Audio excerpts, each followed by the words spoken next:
Hello friends, जय जगन्नाथ। मो हूँ अमृता और आपण देखुं आमर चैनल अमृता ट्यूटोरियल। जमती मुझे कथा देती जेबे जेबे आज्ञा वैकेंसी बाहर सेबे सेबे आपण मानक यही चैनल निहाती नोटिफिकेशन जीवे। जदि फर्स्ट टाइम आम चैनल को विजिट करुँच निहाती सब्सक्राइब करने सहित आपण मानकर सांगसाथी प्रियजन वर्ग मानक आपण शेयर करने को जमा भी भूलें। तो ये देखो ओडिशा स्टाफ सिलेक्शन कमिशन तरफ रिक्रुटमेंट प्रोसेस टी आरंभ हो 2/11/2022 यानी कि 2 नवेम्बर आपण मानकर पोस्ट बाहरी कौन विषय आपण मानकर ग्रेजुएट जो मैंने अच्छा जो मैंने +3 पास आउट ऑलरेडी कर सारी से पोस्ट बी आउ सी ग्रेड पाखापाखि बहुत गुड़े पोस्ट अच्छी जार ऑनलाइन एप्लिकेशन डेट हूँ आपंकर 11 तारीख एवं शेष हूँ आपंकर 10 डिसेम्बर 2022 पाखापाखि आपण मानक गोटे मासर समय आ सबू जक आज्ञा ऑनलाइन मोड्रे आप एप्लिकेशन पकई पारे। तो आपन को जवाब पड़ो www.ossc.gov.in यानी govt.in। देखु पूरा पोस्ट कौन कौन अच्छी। प्रथम अच्छी असिस्टेंट आपणकर सिटी एंड एसटी ऑफिस 107 गोटी पोस्ट एवं आपणकर दरमा हूँ 35,400 रु 1,12,400। प्रत्येक ग्रुप बी पोस्टर दरमा हूँ 35,400 रु 1,12,400।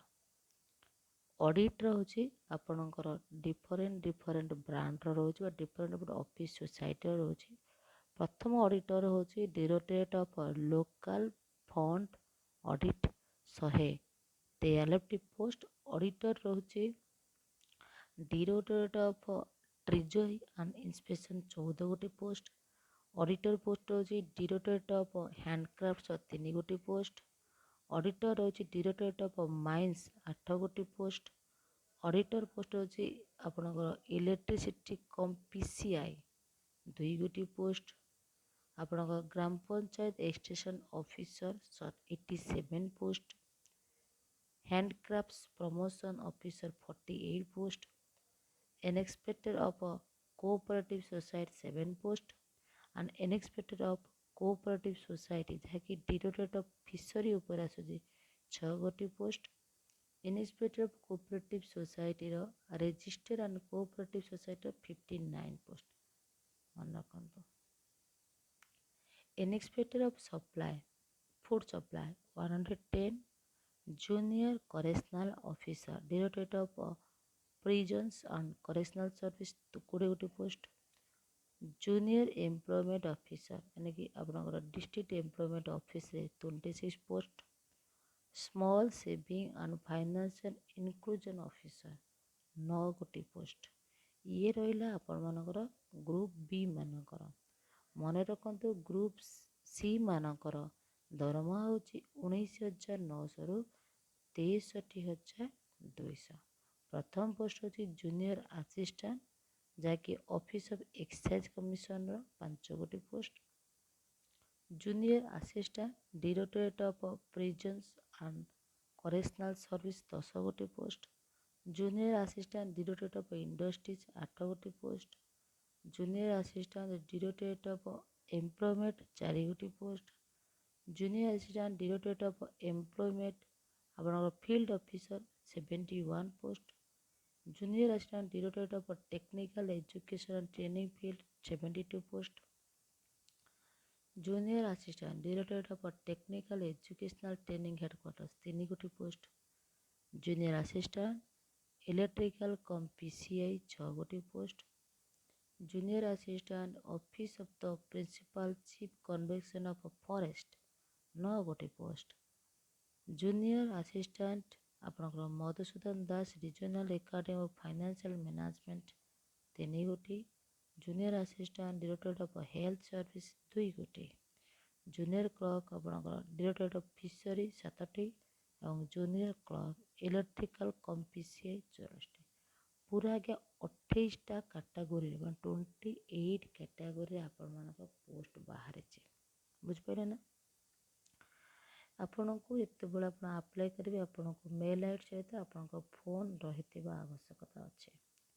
और परवर्ती मुहूर्त आप जानते कौन कौन हम ये गोटे नॉर्मलाइजेशन प्रोसेस बाहर एवं यहाँ सीबीआरआई मैं कंप्यूटर बेस्ड रिक्वायरमेंट एग्जामिनेशन हम।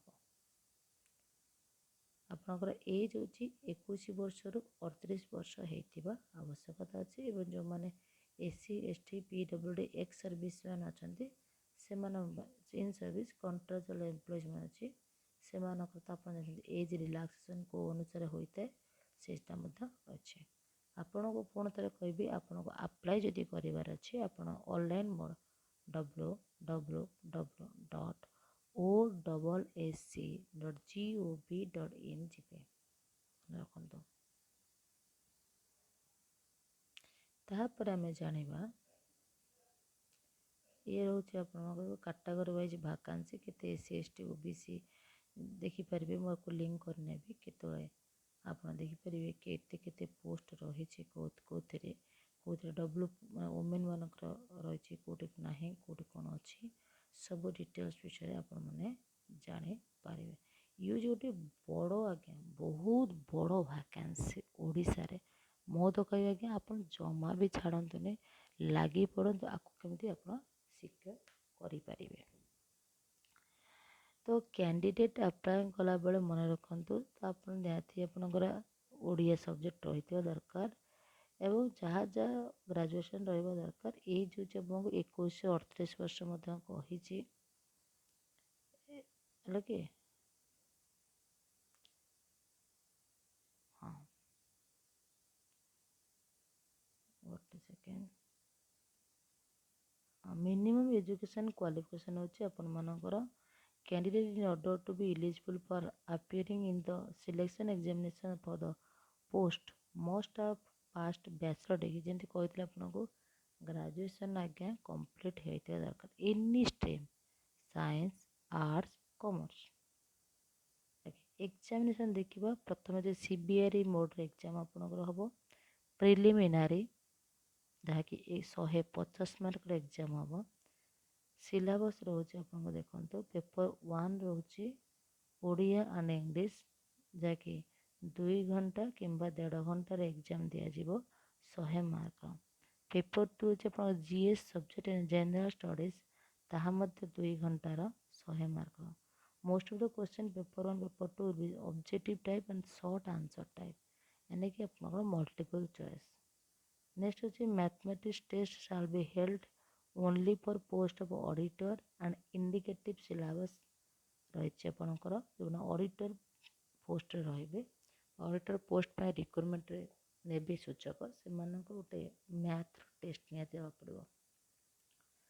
Candidates of the following service post are required to qualify first skill test auditor inspector for supply under food supply and CW department junior assistant junior clerk the indicative syllabus are not set that देखो certificate verification अच्छी सबकि अच्छी day by day process निहाती चलो एवं qualifying mark in computer skill test as well as mathematics और भी 50% जीत mark 100 mark exam हम आपण को निहाती 50 मार्क आपन को सिक्योर करने को पड़ो।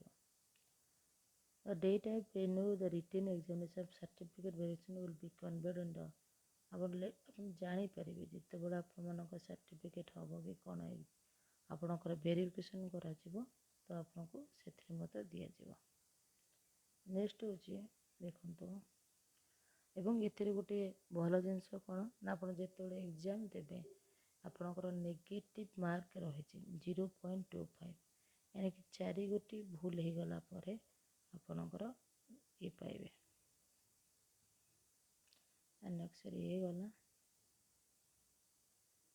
केमती कौन अप्लाई करेंगे कौन ना केते पोस्ट रही ये नेक्स्ट बी आपणकर ये नेक्स्ट सिलेबस को जी फुल सिलेबस मन रखु आपणकर एरिथमेटिक 10th स्टैंडर्ड पर्यटन पढ़ो ଆଉ ଡାଟା ଇଣ୍ଟରଭେନ୍ସନ୍ ପଡ଼ିବ, ଯେମିତି chart, graph, table, data scientific ମାନେ ଆପଣ ଫୁଲ୍ ଷ୍ଟାଟିଷ୍ଟିକ୍ଟା ପଡ଼ିବ। ଲଜିକାଲ୍ ଆଣ୍ଡ ରିଜନିଂ ଆନାଲିଟିକ୍ ପଡ଼ିବ। କରେଣ୍ଟ ଇଭେଣ୍ଟ ପଡ଼ିବ। କମ୍ପ୍ୟୁଟର ଲିଟରେସିଟା ପଡ଼ିବ। ଆପଣଙ୍କର ମେନ୍ ଏକ୍ଜାମ୍ ଯେଉଁ ରହିଲା ଓଡ଼ିଆ ଏବଂ ଇଂଲିଶ ପଡ଼ିବ 10th ଷ୍ଟାଣ୍ଡାର୍ଡ଼ ଅନୁସାରେ। ଇଂଲିଶ ଲାଙ୍ଗୁଏଜ୍ କମ୍ପ୍ରିହେନ୍ସନ୍ କିନ୍ତୁ ପଡ଼ିବ +2 ଷ୍ଟାଣ୍ଡାର୍ଡ଼ର। ଆପଣଙ୍କ ପ୍ରେସିସ୍ ରାଇଟିଂ ପଡ଼ିବ, ଗୋଟେ Odia well English also. Usage vocabulary ପଡ଼ିବ, ଟ୍ରାନ୍ସଲେସନ୍ ପଡ଼ିବ। ପେପର୍ 2 ଯେଉଁ ଜେନେରାଲ୍ ଷ୍ଟଡ଼ିଜ୍ ରହିବ, ଇଣ୍ଡିଆନ୍ କନଷ୍ଟିଟ୍ୟୁସନ୍ ରହିବ, ଇଣ୍ଡିଆନ୍ ଇକୋନୋମି ରହିବ, ଆଉ ଇଣ୍ଡିଆନ୍ ୱାର୍ଲଡ଼ ଜୋଗ୍ରାଫି ରହିବ, ହିଷ୍ଟ୍ରି ଅଫ୍ ଇଣ୍ଡିଆ ରହିବ, history of Odisha, general issue of environment, climate change, ଏସବୁ ରହିବ। କମ୍ପ୍ୟୁଟରରେ ଆପଣଙ୍କର computer fundamental, MS windows, office software, word processing, word, spreadsheet, presentations in power point, ଆପଣଙ୍କ database, usage of the internet, basic network concept ମଧ୍ୟ ରହିବ। Detail syllabus of mathematics ରହିବ, arithmetic, algebra, statistic, probability, mensurations, all secondary level, ଯାହା ଯାହା ଆପଣମାନଙ୍କର exam ରହିଛି। ତ ଏଇଠି ଗୋଟେ କଥା କହିବି, ଯଦି ପ୍ରକୃତରେ ଆପଣମାନେ ପ୍ରିପାରେସନ୍ ହେବା ପାଇଁ ଚାହୁଁଛନ୍ତି ଆମ ପାଖରେ, ତାହେଲେ ଡାଏଲ୍ କରନ୍ତୁ ଫୋନ୍ରେ 79788433 098। ଏଥିରେ କେବଳ ହାଏ ମେସେଜ୍ ଲେଖିଦିଅନ୍ତୁ। ଆମେ ଚେଷ୍ଟା କରିବୁ ଆପଣମାନଙ୍କ ପାଖରେ ଯେମିତି ଭଲ ଭାବରେ ପଢ଼େଇ ପାରୁଥିବା ଗୋଟେ ବ୍ୟକ୍ତିର ଭିଡ଼ିଓ, ବୁଝୁଛି, ଯେଉଁଥିରେ ଆପଣ ପୁରା ଡାଉଟ୍ କ୍ଲିୟରାନ୍ସ ରହିବ। ଆପଣଙ୍କୁ ଯଥା ସମ୍ଭବ ଚେଷ୍ଟା କରିବୁ PDF ଦେବା ପାଇଁ, ମକ୍ ଟେଷ୍ଟ ଟାଇପ୍ର ରହିବ। ଆପଣଙ୍କ ଫୁଲି ଗୋଟେ ଗାଇଡ଼ାନ୍ସର ଆବଶ୍ୟକତା ଅଛି, ଆଉ କିଛି ନାହିଁ। ଏବଂ ଗାଇଡ଼ାନ୍ସକୁ ଫୁଲି ଦେଖନ୍ତୁ, ଚେଷ୍ଟା କରନ୍ତୁ ଆପଣମାନେ ଏଇ ନମ୍ବରରେ ଜଏନ୍ କରିବା ପାଇଁ। ଆପଣଙ୍କ ସାଙ୍ଗସାଥି, ବନ୍ଧୁବାନ୍ଧବ ଯାହାକୁ ପାଇ ତାକୁ କହିପାରିବେ। ଏବଂ ପରିଶେଷରେ ଗୋଟେ କଥା କହିବି, ଓଡ଼ିଶାରେ ଆଜ୍ଞା ଏମିତି ସୁଯୋଗ କେବେ ଆସିନଥିଲା। 28 ଗୋଟି ସୁଯୋଗ ବା 28ଟା ଚାକିରି, କେତେ କେତେ ପୋଷ୍ଟ ଅଛି ତ ଆପଣ ଦେଖିନେଲେ। ସମସ୍ତଙ୍କୁ ଅନୁରୋଧ, ଆପଣମାନେ ଏଇଥିରେ ଆପ୍ଲାଏ କରନ୍ତୁ ଏବଂ ଏଇ ନମ୍ବର ଯେଉଁ ଦେଲି 7978433098ରେ ହାଇ ଲେଖନ୍ତୁ ଏବଂ ଜଏନ୍ ହେଇଯାଆନ୍ତୁ, କ୍ଲାସ୍ କରନ୍ତୁ।